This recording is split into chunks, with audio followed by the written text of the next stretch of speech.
Did you know that beneath America's familiar facade lies untold historical intrigue and wonder? The adventure through the lesser-known corners of us history is here, where ancient rivers whisper secrets and intriguing stories unfold. This river is estimated 260 to 325 million years old. Shifting your focus eastward, we encounter the majestic French Broad River carving its path through the heart of North Carolina. This venerable watercourse boasts an age that staggers the imagination, and estimated 260 to 325 million years old. Unlike its younger counterparts that flow southward, the French Broad defies convention, tracing an unconventional northward trajectory. Its waters, carrying whispers of countless eons, eventually merge with those of the Tennessee, Ohio, and Mississippi rivers, forming a vast network that snakes its way across thousands of miles. As we stand on the banks of this ancient river, one can't help but be captivated by its aura of mystery. It's easy to imagine the French Broad as a character from a bygone era, a silent witness to the rise and fall of civilizations, its relentless flow etching stories into the very fabric of the landscape. The rebellious spirit of this northward flowing river serves as a reminder that nature often operates on its own terms, defying expectations and carving its own unique path. In the annals of us history, the year 1928 stands as a pivotal moment. Dr. Alexander Fleming, a Scottish physician and microbiologist, serendipitously stumbled upon a groundbreaking discovery: penicillin.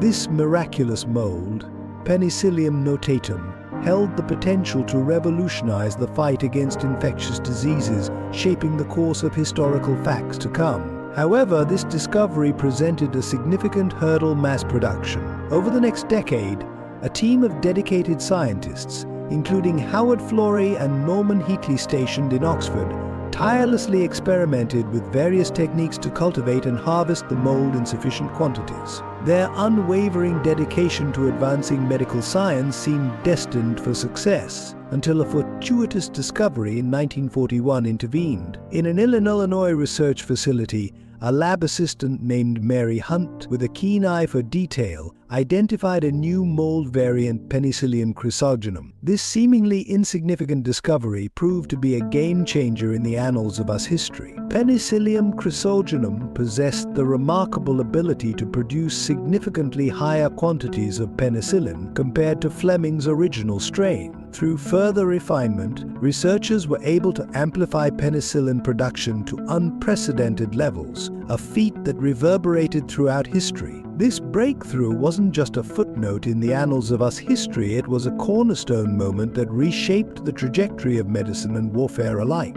During World War II, penicillin played a pivotal role in saving countless lives on the battlefields, drastically reducing casualties from bacterial pneumonia. Who could have foreseen that Illinois, nestled in the heart of America, would become an unlikely sanctuary against the onslaught of illness? This remarkable chapter in U.S. history underscores the power of human ingenuity and perseverance in the face of adversity, cementing its place among the most enduring historical facts of our time.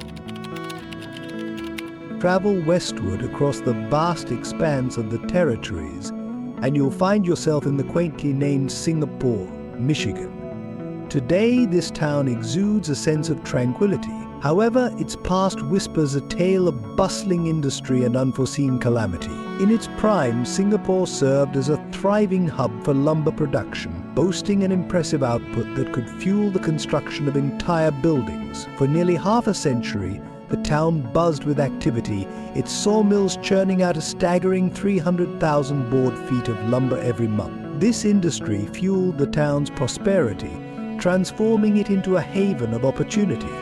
However, fate, it seemed, had other plans.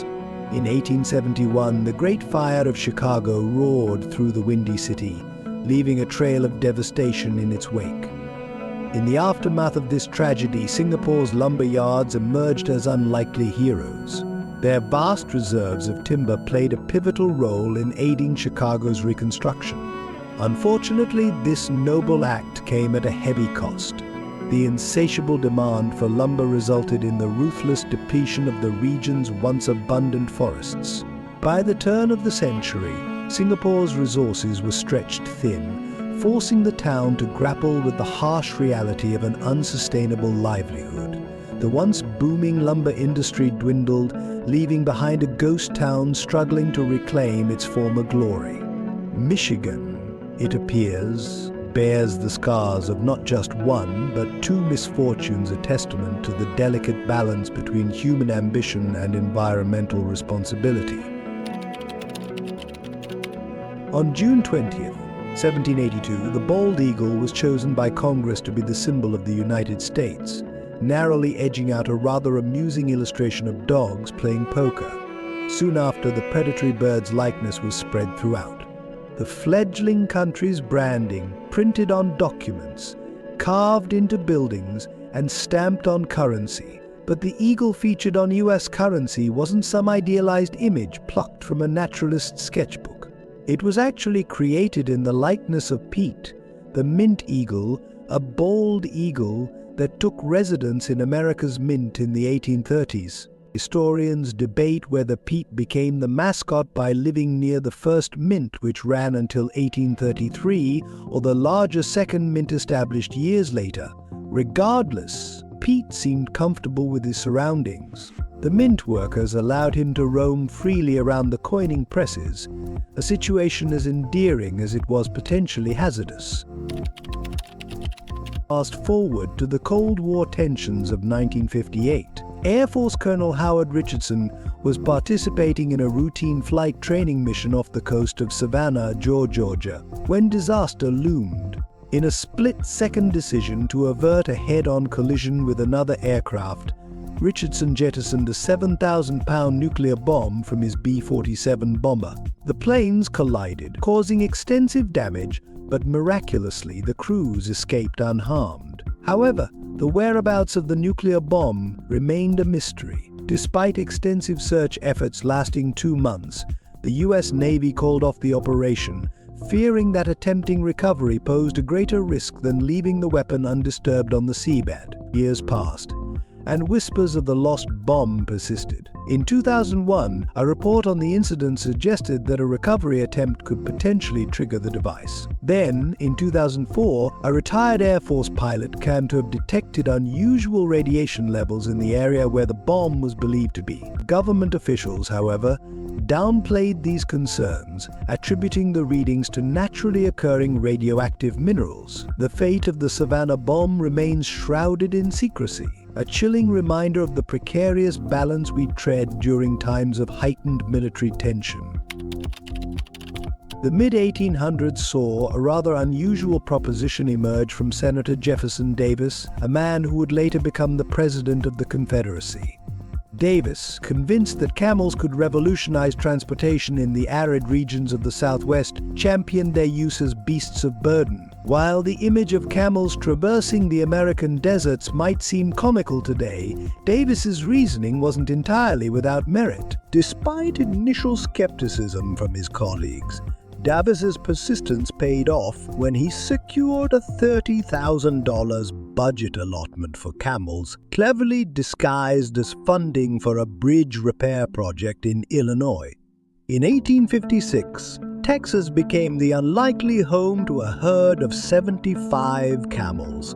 These camels proved surprisingly adept at navigating the rugged terrain, successfully completing several long-distance expeditions. However, the outbreak of the Civil War led to the downfall of many of Davis's policies, and the camel experiment met a similar fate. While the legacy of camels in the American West proved short-lived, it serves as a reminder of the occasional outlandish ideas that have shaped the nation's history.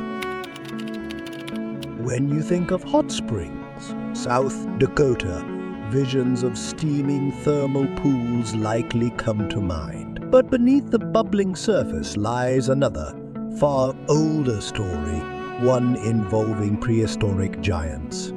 This seemingly unassuming town boasts the world's largest collection of mammoth fossils. Paleontologists have unearthed a staggering 58 Columbian mammoths and 3 woolly mammoths at the site, estimated to be over 140,000 years old. The sheer concentration of these ancient creatures in such close proximity is a paleontological marvel, sparking theories about migration patterns and potential herd behavior. It's a humbling thought to stand amongst these remnants of a bygone era, a testament to the vastness of time and the power of nature. On April 23, 1982, the Florida Keys witnessed a bizarre turn of events. Key West Mayor Dennis Wardlow declared the secession of the island chain from the United States, even going so far as to declare war against the nation. This dramatic act stemmed from the establishment of a federal checkpoint on the southern tip of Florida to conduct drug and illegal immigrant searches, fearing a decline in tourism due to long wait times at the checkpoint. Wardlow saw this as an infringement on the Keys' sovereignty, in a move that would solidify his place in the annals of flamboyant political gestures. He declared the checkpoint a foreign border and renamed the island chain the Conch Republic, a name inspired by the local abundance of conch shells. To further underscore his point, Wardlow, now self-proclaimed Prime Minister, staged a mock war by dramatically breaking a loaf of Cuban bread over the head of a man dressed as a U.S. Navy admiral. The war thankfully ended just as quickly as it began, with Wardlow surrendering and requesting $1 billion in aid from the federal government. The Conch Republic's secession may have been short-lived, but it serves as a quirky reminder of American eccentricity and the lengths some will go to in the face of perceived injustice. The incident also led to the immediate cessation of federal inspections, ensuring a small victory for the Conch Republic and a lasting anecdote in American history. Request that went unanswered. So there you have it, a glimpse into the peculiar tapestry of American history, woven with threads of scientific ingenuity, political theatrics, musical inspiration, and even the occasional misplaced mammal. What curious anecdote surprised you the most? Share your thoughts in the comments below, and don't forget to explore the treasure trove of fascinating stories waiting to be discovered on our Flare Chronicles channel. Until next time, keep exploring the strange and wonderful corners of the United States.